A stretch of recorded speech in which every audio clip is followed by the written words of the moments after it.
as I've reiterated a couple times, if you guys need certificates of attendance that you requested when you RSVP'd, we'll have those in the back after the session is over. So be sure to grab those from Jen here.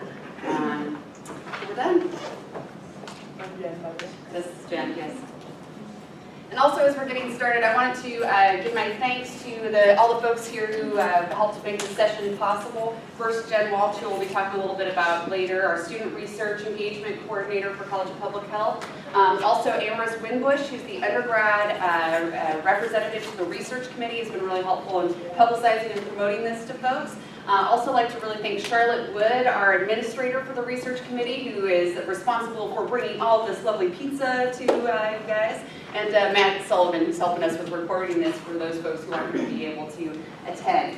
So that's one thing that I want to mention as an additional resource. We've just created a College of Public Health YouTube page where we have all the videos from the research presentations that have happened in the fall. So if there's anything of particular interest to you, that's all available for you to watch if you weren't able to actually attend all the presentations that we had this fall. We'll continue to do that into the spring, make all the recordings available online. Thanks again to the IT staff at CPH for making that possible. Okay, I'll go ahead and start with my introductions. I'm, as you see here, Margaret McGladrey, Assistant Dean for Research, but this is just one of the many hats that I wear here at the University of Kentucky. In addition to working full-time as the Assistant Dean for Research, I'm also a part-time PhD student in the Department of Sociology, getting a Gender and Women's Studies certificate. I also am an instructor. I teach a grant writing class on an occasional basis as an elective for our College of Public Health students. Of course, in this administrative role, I see kind of the whole administration and service side of the faculty responsibilities. I also serve as a researcher and a co-investigator on several different projects with which the College of Public Health is involved, primarily in the areas of community engagement. Come in. Just getting started here. So I understand this research process from a lot of different angles, and my primary motivation putting together this Research 101 series, especially kind of focusing on how to get started, is these are the things that I really wish I knew coming into the graduate school process.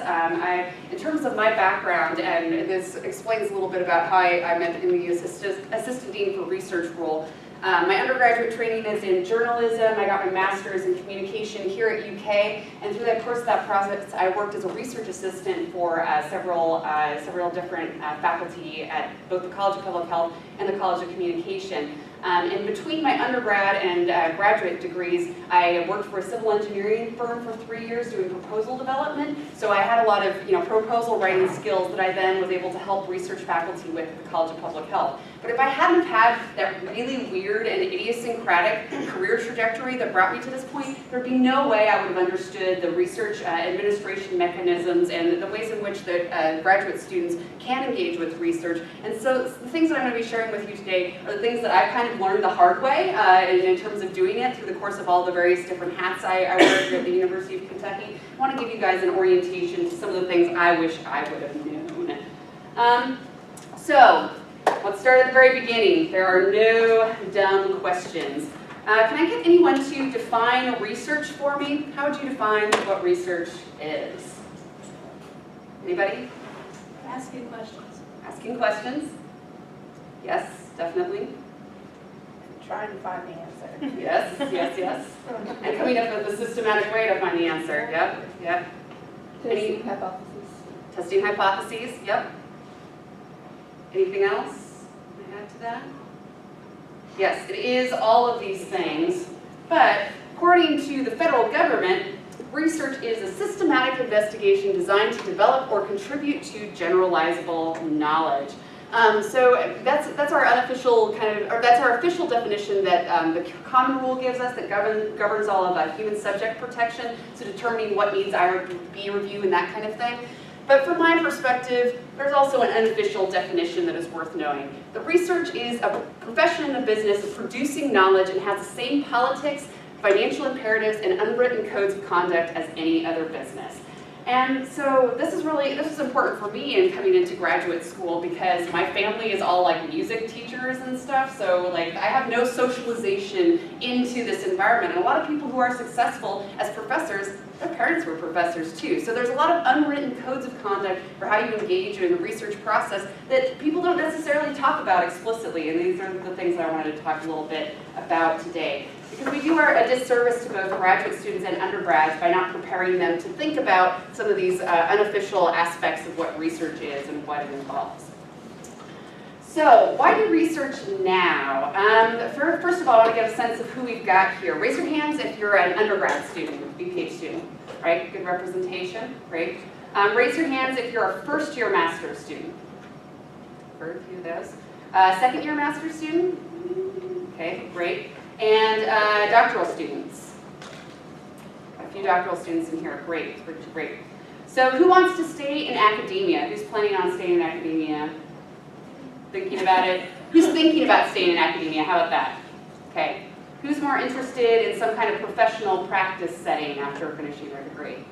Okay, good. We've got a good mix then. And that's actually one of the cool things about the College of Public Health is you have an opportunity to explore both of those paths. And something that I'd really like to emphasize in terms of talking about research is that it's applicable as an activity to engage in now, regardless of where you're going to end up career-wise, because presentations and ability to complete a research project looks fabulous on your CV or resume, even if you're going out into the professional world, because especially in local health departments, if you're going to do anything interesting and programmatic and evidence-based, you really are going to have to apply for grants, develop a really strong project proposal, and then implement that with an evaluation plan. So the exact same principles and processes that we use for research in an academic setting are going to apply in a practice context as well, and your employers are going to be really excited to see that you have that kind of experience.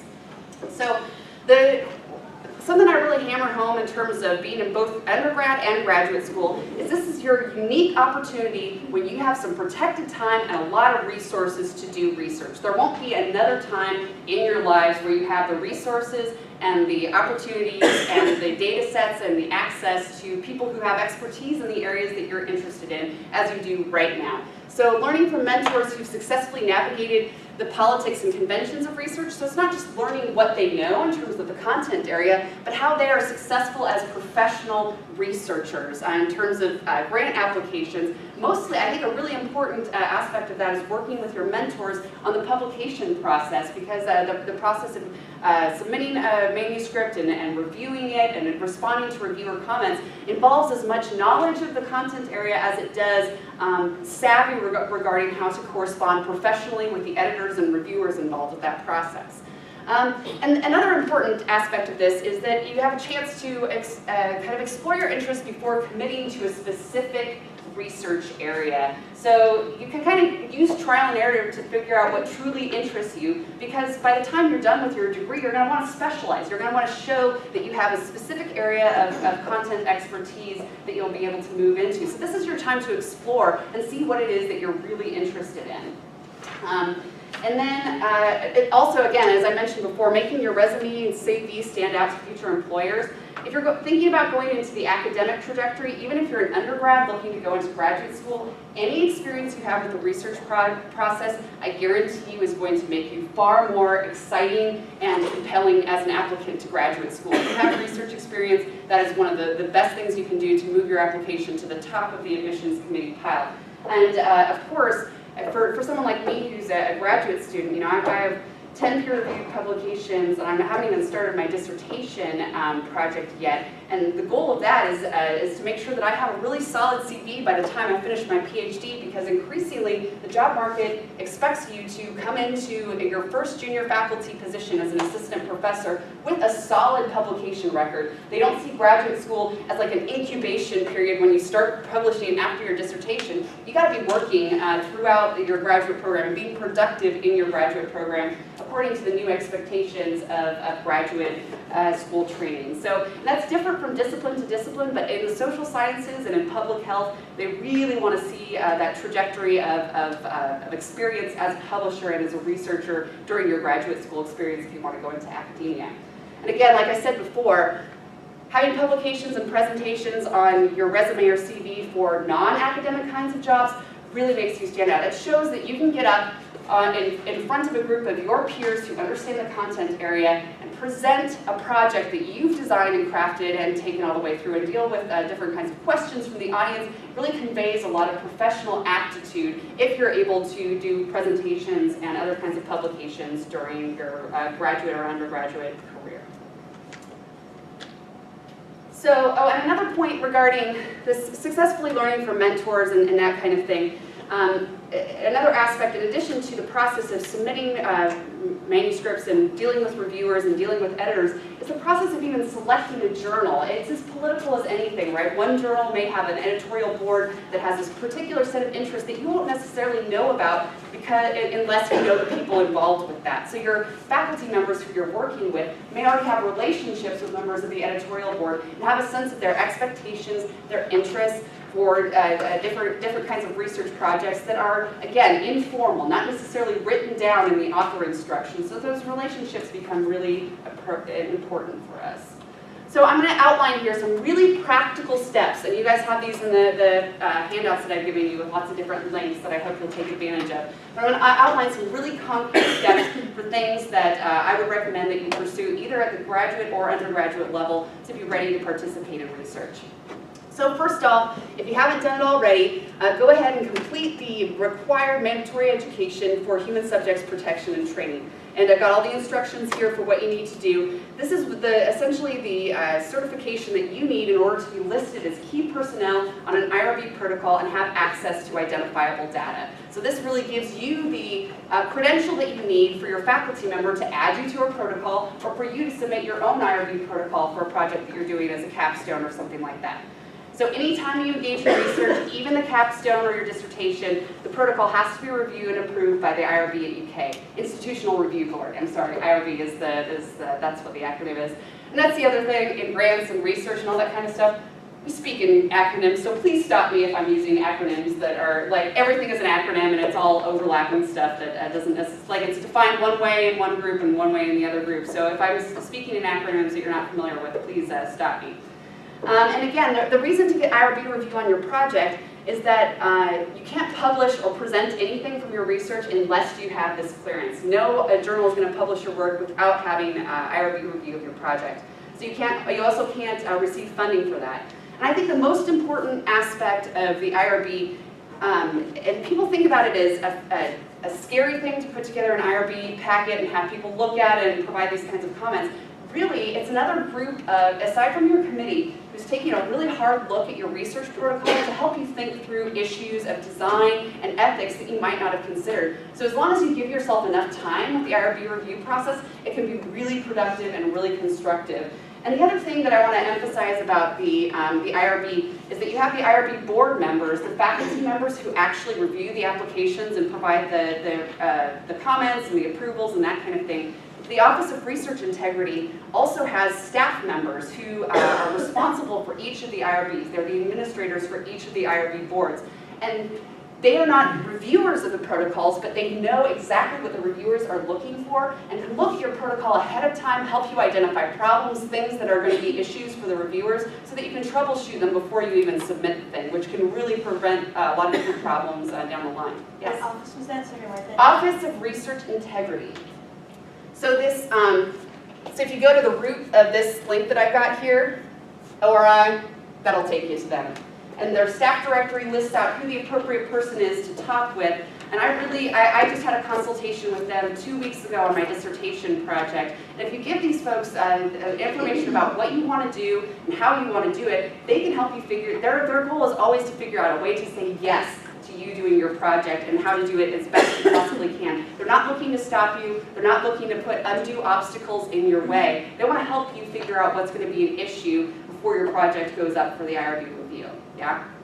But the first step, again, is to get that mandatory training completed. And it helps you think through some of the real ethical implications of doing research with human subjects.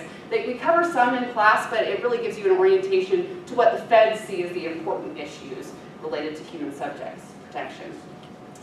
Second step, get to know faculty members. So if you're anything like me, then you have trouble delegating your tasks and responsibilities to others, and faculty feel the exact same way about their research projects, especially when it involves grant writing and publications and different kinds of deadlines. So really, the way I like to think about this is that your performance in class is kind of an audition for your role in your instructor's research projects. They need to know that you're reliable, dependable, have skill sets that they can count on for you to deliver. In the same way that you wouldn't necessarily want someone working on a project of yours that you didn't necessarily trust with every aspect of what you were delegating to them. So in turn, some people get frustrated because they feel like they can't cold call a faculty member and start working on their projects. But if you were in that situation, would you bring someone on who you didn't know anything about their skills, they hadn't seen any kind of demonstration of what they were able to do?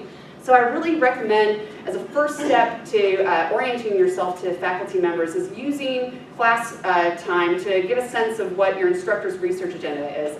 And the important aspect about this is when they're your instructor in a class, they are working for you. That's your opportunity to take advantage of them as an instructor and as a resource, using their office hours as an opportunity to get to know what their research interests are and how they might align with the things that you want to do. So the key thing in that regard is to demonstrate your interest and build trust in your reliability, but not to push your agenda, because the important thing with research projects to consider is that they're very time sensitive. So someone might get funding, have a 3-month window of some pilot funds that they need some help with transcription, and they'll get in touch with you, say, hey, I've got this project, you can work on it, blah, blah, blah. So you just need to get on their radar, because often these are very circumscribed projects in terms of time and scope of work, and you can't always know what's going to be available at various different kinds of times. So that being said, you need to, if you're going to start thinking about approaching your faculty members about the potential of working on research projects, it's important for you to know exactly what you're willing and able to do. Do you need academic credit for participation in research? Do you need payment in order to compensate for your time? Or can you volunteer? Are you willing to volunteer? And if so, how many hours per week can you afford? So have a really concrete sense of what you can afford to offer to a faculty member if you're considering working with them in a research capacity. So another step, a nice concrete step, is to attend as many research talks and presentations as you possibly can. And this is another opportunity for you to demonstrate your engagement and interest in learning about the research project. Especially job talks, right? If your department is hiring a new faculty member, the candidates all have to come in and give a research talk. HMP had a couple different hires last year, and gerontology did a few years before. So that's really your opportunity as a graduate student to determine, or an undergraduate student, to determine who's going to be your faculty resource for the entire duration of your career. So really consider those research talks as mandatory to the extent that you can. Because your faculty members notice when graduate students and undergraduate students are and aren't there. If you're present, if you're engaged, and you're showing that research is a priority for you, it's noticed for sure. And also getting on listservs for like CCTS and other interest areas to learn about outside talks and speakers. So for example, my department, sociology, has a ton of different talks. There are a lot of different talks associated with the Center for Health Services Research. Getting online and getting a sense of where people are doing research that cross sects and intersects with what you're interested in doing is really important. So for example, with public health, we have all kinds of collaborations with psychology, Center for Drug and Alcohol Research, Barnes-Sable-Brown Obesity Center, Markey Cancer Center. All of these different centers and resources on campus have their own websites. Go check out what's out there, get on their listserv so you can have a sense of what those presentations are. And I think the most important aspect of attending these presentations is it gives you a really good model for what good presentations and what not so good presentations look like in terms of communicating your research. So you get a really nice example of how it's done, so that the first time you get up to present your research, you have a sense of what the conventions are and what the expectations are, how people typically proceed with their research presentations. So this gives you kind of a role model for what research talks expectations are. So more on this step 3 of attending research talks and presentations. For undergrads, the Office of Undergraduate Research has some upcoming information sessions to give you a sense of the resources that they offer and also some one-on-one time with the advisors in that office. So that's Monday, November 3rd and Thursday, December 30th and December 3rd. So put those on your calendars if you're an undergrad and you're interested in engaging with that particular office. They provide a lot of really good support, and that gives you a chance to get a full sense of what they have available for you. And then in terms of things at the College of Public Health for both undergrads and graduate students, we're going to have a really great lineup of distinguished lectures, lunch and learns, and research 101s in spring 2016. So that information will be coming out on the listserv within the coming months. So really pay attention to those things and mark your calendars to be there like you have for this particular event. And just to distinguish a little bit among these different things, because we throw out these terms, what's a distinguished lecture, what's a lunch and learn, all that kind of stuff.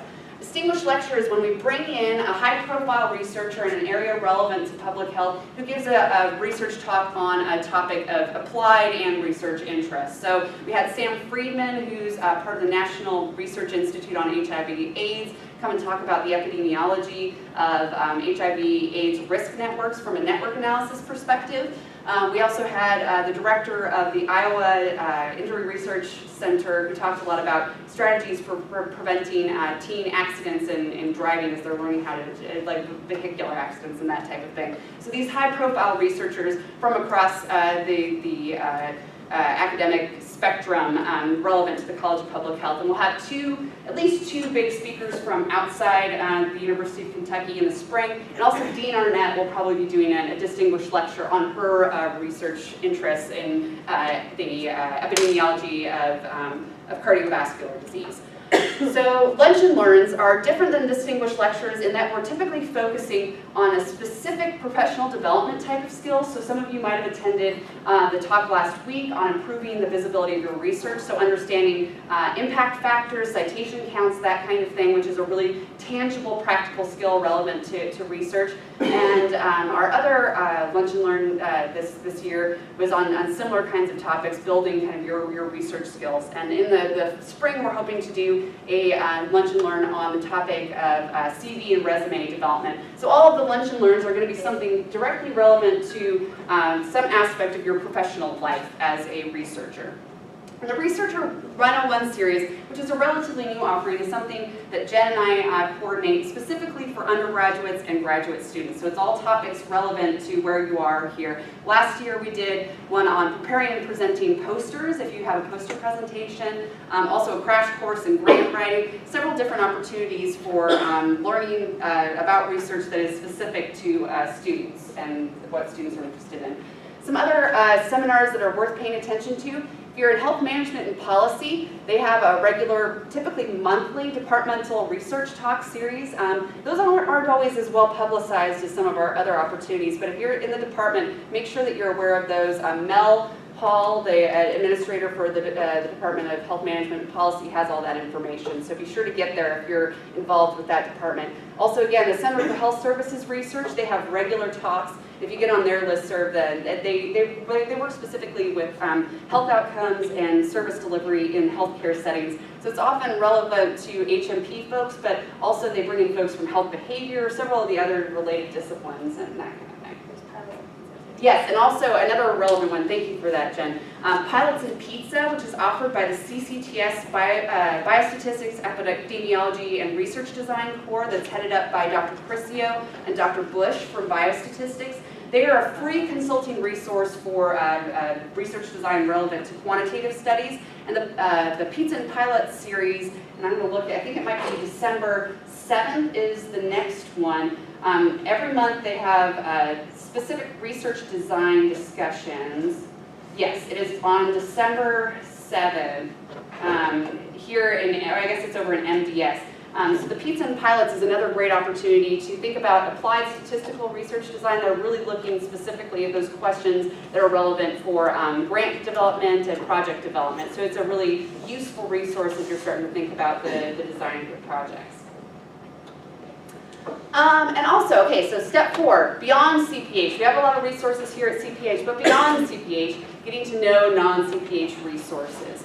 So one suggestion is that as your coursework allows to take elective classes outside of CPH and your research interests, like I was saying before, we partner with a lot of different colleges around campus. We're one of the more collaborative colleges in terms of our research portfolio in the university. So we regularly work with faculty in arts and sciences, as I mentioned, psychology, statistics, sociology, anthropology, geography. A lot of those disciplines are really involved with our work, as well as the College of Nursing, right where we are here. A lot of work associated with College of Nursing. Health Sciences, the Rehabilitation Sciences College, College of Medicine, Communication, Business, the Martin School, Cancer Center, Sanders Brown, and CCTS. So there are a lot of opportunities to supplement what you have here in the College of Public Health with some cognate areas that are interdisciplinarily connected to your research interests across campus. And as a part of that exploration, familiarizing yourself with ongoing research projects across campus. So you have a sense of, even if they're not in the College of Public Health, someone may be doing something really interesting related to your interest in obesity at Barnstable Brown, right? So getting a sense of what else is out there.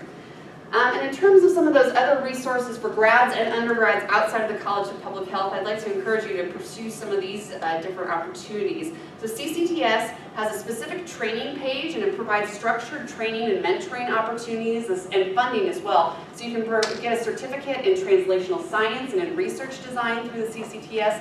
There are also these great Research 101 modules on various different topics out of this particular page that have been designed for different training purposes, but that are available to students as well.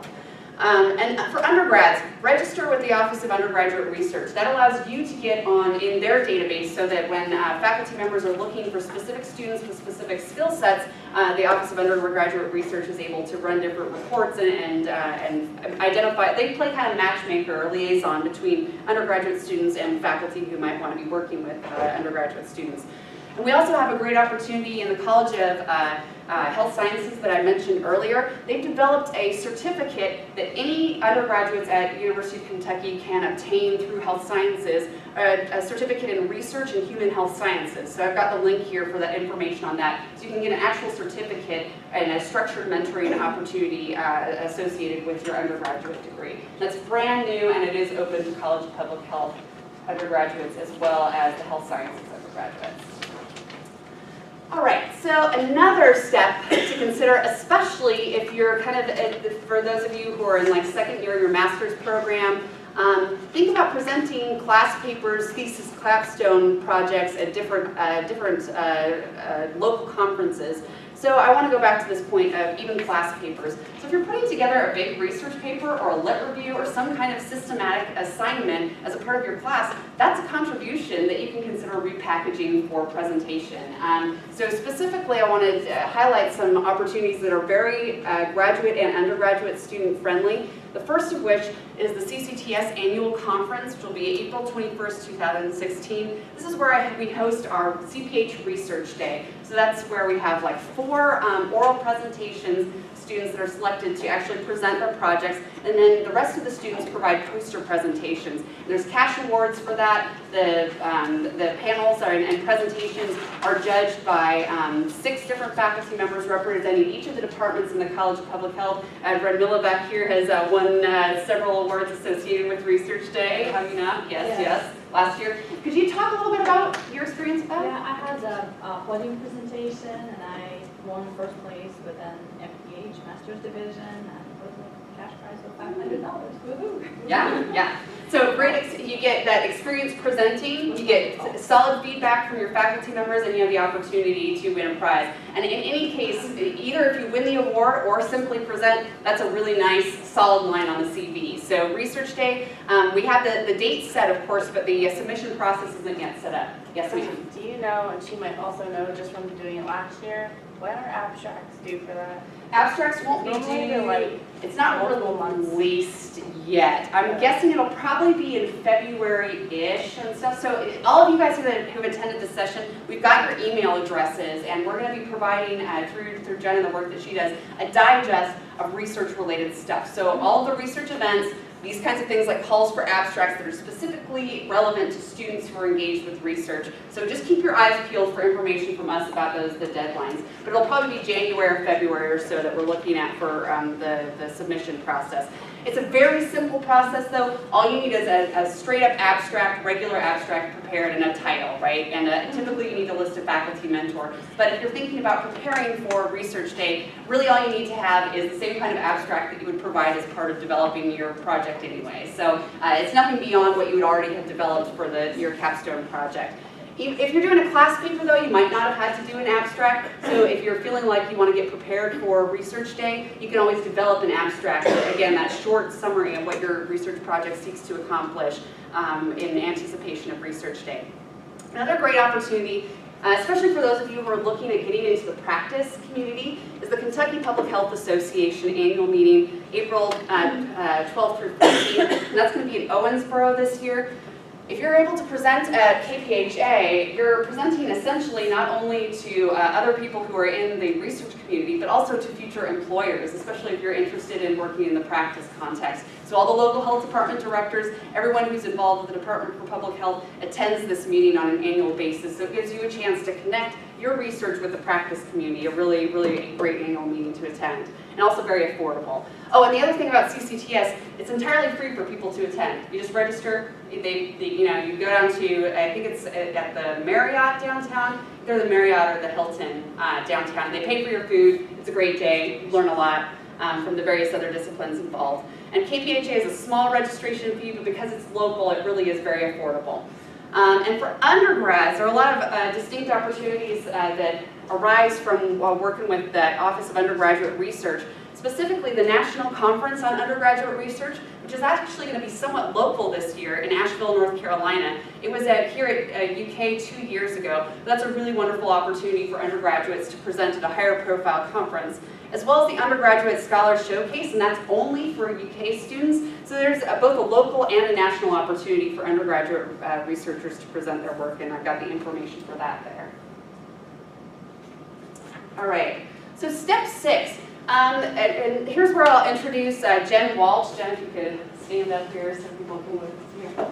So Jen is a second-year MPH student in epidemiology, and she is our brand new student research engagement coordinator. So essentially her job is helping the Office of Research, which is essentially me, and our Associate Dean for Research, Dr. Nancy Schoenberg, with engaging students in the research process and making sure that we're providing resources that allow you to be successful with converting your undergraduate or graduate experience into research opportunities. So Jen has been hugely instrumental in getting these kinds of events going, specifically targeted to graduate and undergraduate students. She's also going to be developing a database over the course of the next couple of months in anticipation of the spring. Maybe I'll talk about that. So we're trying to create a database in which we can collect student information. That'll not only give us, currently if a faculty member comes to us and says, you have a student who's interested in such and such, no, we don't, because we don't know any of you guys yet. So this is really going to be an avenue in which we can learn about you guys, get to meet you, learn about your skills, learn about your interests, talk to you about your academic goals, and then kind of collect this in one place where we can kind of have a jumping off point for whenever we get those requests for faculty members. Yeah, and after you would, so the process that we'll be following is that we'll have a survey that will go out to all students in the College of Public Health, and then at the end of the survey you'll have an opportunity to link out to the registration process. After you've completed the registration, which shouldn't be too extensive, especially if you have your CD all ready to go, it's all just kind of plug and play into the various different fields. After you submit that, we'll receive that information, and Jen and I will set up an appointment with you to talk through your research goals and provide you with some one-on-one consultation regarding how to take where you currently are and help you get to the next step in terms of your research-related goals. So we see this as an opportunity not only to get a sense of what people's interests are on a more global level, but also to engage with everybody on a one-on-one basis to help you guide you through your process based on where you are. I think that's one of the most challenging aspects of graduate student research and undergraduate student research in general, is that we're all here for a fixed amount of time. Our programs are a certain amount of time, and unlike faculty members who can submit grants at any time and they'll be here for the duration, If for an MPH student, if you want to get funding for your capstone and you apply in the fall, but you have to resubmit in the spring, oh, I'm already done with the process. So it's really important, I think, especially for graduate students and undergraduate students, to think about what's appropriate given the time I've got in this program, what's a feasible goal, and what might be unrealistic given the time that I've got, and my other priorities with graduation and employment and all those kinds of things. Anything else? I'd just like to kind of talk a little bit about, can I see a show of hands how many of you guys have applied for like a legitimate career-oriented goal job? No. So just a couple of you. Ever or? Ever, yeah. Okay. So for those of you who have, you know that one of the first things is 2 to 3 years of experience. That's always the thing that's the #1 qualifier for a job. When I first got out of my undergraduate degree, I decided I'm going to take a little break, and then I'm going to go back to grad school after that. Well, guess what? I didn't have 2 to 3 years of experience. But when you're in research labs, that is considered experience. So when Margaret says that you're really setting yourself up to get a job, she's being legitimately very serious and genuine in saying that. And in addition, you know, if you're in a research project and you start getting really good at it, and your professor starts trusting you, and your PI finds that you know what you're doing, you might become a supervisor of new people who are coming into the lab. And now, guess what? You not only have 2 to 3 years of experience, but you also have supervisor experience.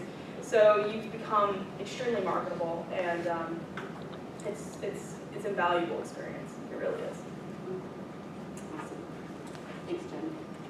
So again, we're here to help. As the Assistant Dean for Research, my primary responsibility is helping faculty members with submitting proposals for external funding, but I provide the exact same services to graduate students and undergrads who are looking at exploring different kinds of funding opportunities. And as I mentioned, we are developing this infrastructure to support you all in engaging in non-sponsored research projects as well. So got both of our contact information here, and like I said, we're here anytime you guys want to get together to have a conversation about where we want to go next and what's available at the University of Kentucky.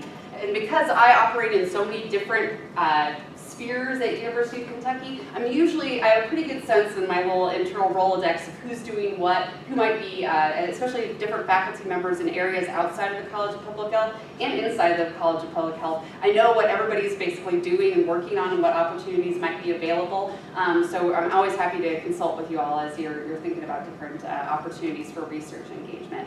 And I wanted to make sure too that we structured this presentation in such a way we have plenty of time for questions. So please, I'll open it up for questions for anyone. And feel free to ask any both general and specific questions, general questions that may be relevant to everyone and more specific questions for your situation, because often your situation may be applicable to a lot of other people too. Right, question? Yes? I have an IRB question. Yes. May or may not be the right person to ask. Sure. I'm getting ready to do my 200 practical hours at a site where I would like to turn that data into my capstone presentation. Yeah. I've done the IRB process before. Mm-hmm. When do I need to engage IRB before I even begin? Yes, absolutely, absolutely. And when you think about IRB, remember going back to this definition of what research is. A systematic investigation designed to contribute to generalizable knowledge. There are some activities that don't fall under the definition of research, and there are also some activities that don't fall under the definition of involving human subjects in research. So thinking through what kind of data you're going to be collecting and whether it involves collecting identifiable information from individuals. That's exactly what the IRB wants to know. So they won't want to know necessarily in your description everything about what you're doing with a practicum. They specifically want to see what kinds of interactions you'll be having with human subjects and the data that you're going to be gathering, and make sure you have appropriate procedures in place. If that data belongs to the agency, Mm-hmm. I still need to do the IRB. Yes, yes. Okay. Yes, so that's a secondary data analysis, and that's an exemption process, so it's a little bit easier than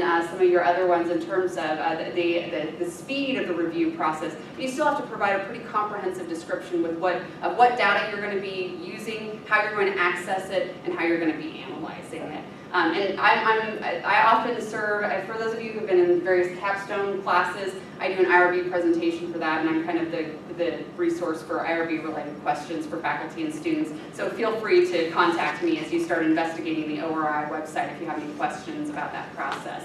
Because it can be a little bit overwhelming to look through all those forms. And it is more straightforward than it looks from the website. So do feel free to contact me specifically about your project and your questions as we start digging in. Yeah.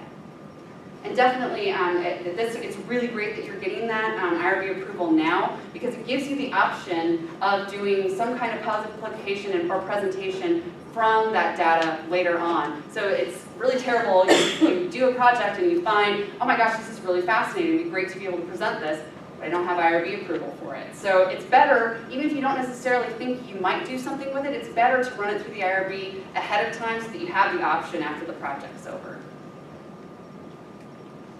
Other questions? Yes?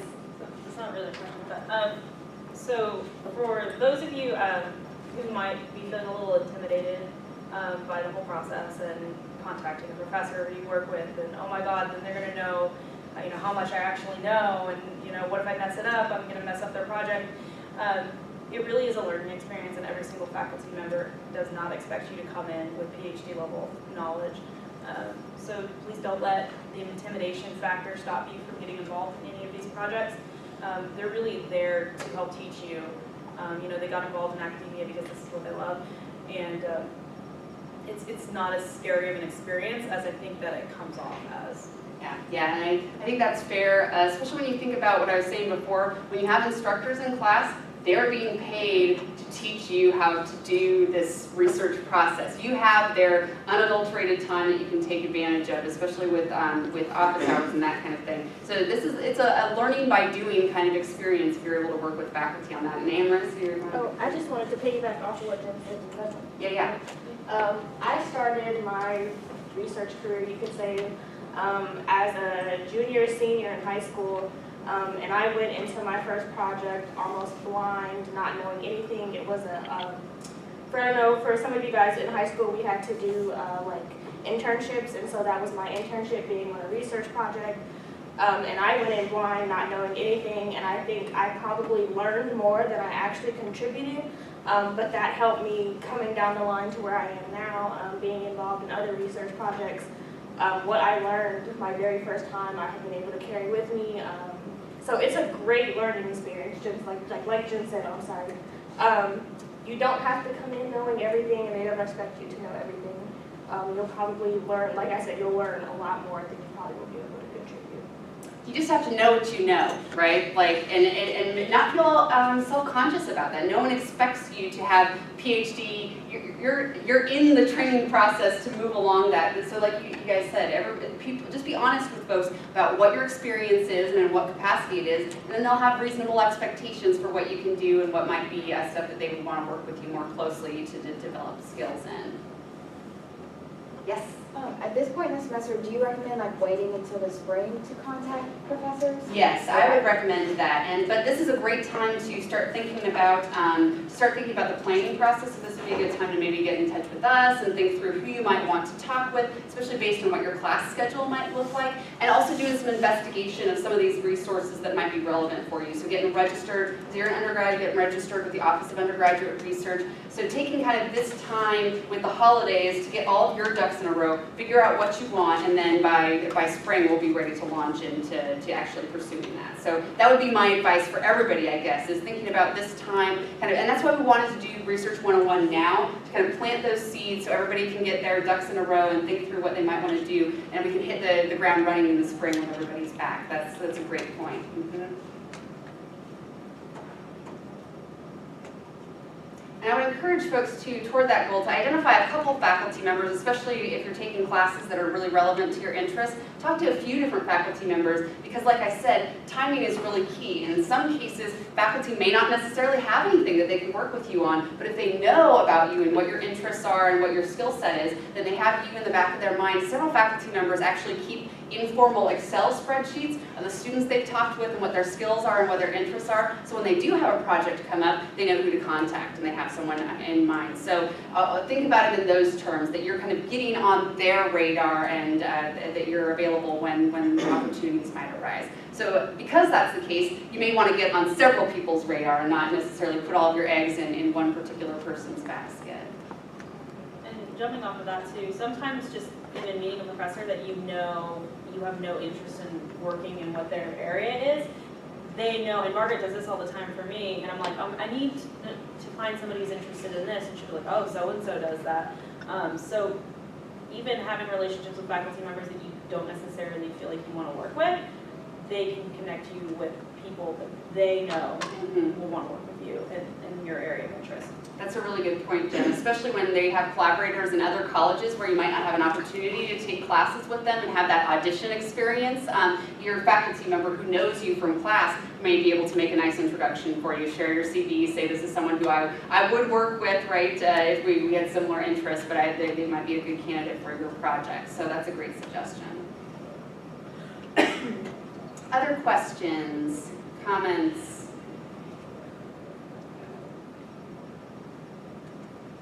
Yes. I know we've heard this in other classes, but I'll ask you from the research aspect. We hear a lot about it's very important who you know. Yeah. And that FaceTime, Yes. get to know people.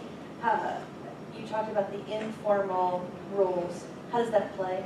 Yes, so that's where the conversations with the faculty members become key, and really thinking about your classes not as necessarily a hoop you have to jump through to get a grade to finish your program, but your chance for that instructor to know who you are, what you can do, and what your interests are. So that's really your first opportunity to begin. It's a formal context in which to begin developing an informal relationship, if that makes sense. And toward that goal, attending these research events, right, that's part of the informal process, is being present, being seen, being a known quantity as one of the students who wants to pursue research. And showing up at different talks is a way to make yourself intelligible as part of that. So it's participating in kind of the social life of research, for lack of a better word, and seeing your instructors who you work with at those kinds of talks. They see that you're someone who's prioritizing understanding what's going on in the field and what the state of the science is, and also what kind of the professional conventions are. You're learning how to present and communicate your research effectively. So that's a big part of it. And also just understanding the priorities and pressures on your faculty members. That's another part of it too. They're, as well as it being instructors, they're also pursuing their own research agendas. They have service responsibilities and administrative responsibilities, and being patient and understanding where they are. The timing is really everything. Once you're on their radar and they know about you, you don't have to be pushy or necessarily, like, things happen when they are able to happen. So understanding kind of the realities of the faculty member and trying to see what you're asking of them in terms of participating in their project from the faculty perspective as well as from your own. Like, if I were in their shoes, what would my concerns or what would my questions be? So those are some of the strategies that I would advocate. And again, being present for these kinds of things and making sure that you're engaged with the topic that is interesting to you in a public way, for lack of a better word. Yeah. Does that help? Yeah. And then just Candy, those, I know for a fact that some of like my cohorts who have had connections with faculty members, who have had connections outside of the college, outside of the PK period, have helped them get, research fellowships and stuff like that, which are extremely competitive. Yeah. Yeah. Oh, and another point on that topic, related, Jen and I were talking about this yesterday. If it's an application or an opportunity which you as a student can submit without it going through the University of Kentucky, then that's like a fellowship or a scholarship, and that doesn't necessarily go through my office, but we'll be happy to help with that. I really want to encourage you, and I know it's a long email, the Health Happenings email that Brandy sends on Mondays, but everything that's relevant in terms of scholarships and fellowships for people in public health is listed there. So don't miss out, especially especially if you're looking for those kinds of opportunities, really use that as a resource because she's doing a lot of work to digest all of the information that's out there to give you that kind of opportunity. And then I'm more directly involved with helping people with applications that have to run through the University of Kentucky, which are like the grants and the fellowships that you can't apply for individually. Yeah. And we've had several students apply for everything from small internal grants at UK with various different kinds of departments, all the way up to NIH F31 fellowships that are very major applications. So there are a lot of different opportunities for pursuing funding. But I think often we put the cart before the horse in terms of thinking about research funding before we understand what our research interests are and who's going to support us in this. Because for graduate students and undergrads, they want not only for you to have a competitive kind of a sense of experience and skills, but also to have a strong relationship with a mentor who is in that same career trajectory. So most of your applications are as much about your relationship with your mentor as they are about you. So having that relationship in place before you even start exploring different funding opportunities is really important. So not putting the cart before the horse and thinking about funds before you know what you want the funding for, essentially. Yeah. Any other questions? Now, any other technical questions too about the process that we're outlining here? There's going to be a lot to do in the spring, a lot of different opportunities to proceed with some of these strategies and suggestions that we've provided today in the spring. So really do keep in touch with us, and if you have any questions about the when, where, how, what to participate in, please just let us know. We really want to develop a kind of cohort and cadre of students here at the College of Public Health who want to make research a central part of their experience. So we're here to help you guys. And I hope this presentation has been helpful for you, giving you some concrete strategies for moving forward in this. And thank you guys so much for being here. Really appreciate it.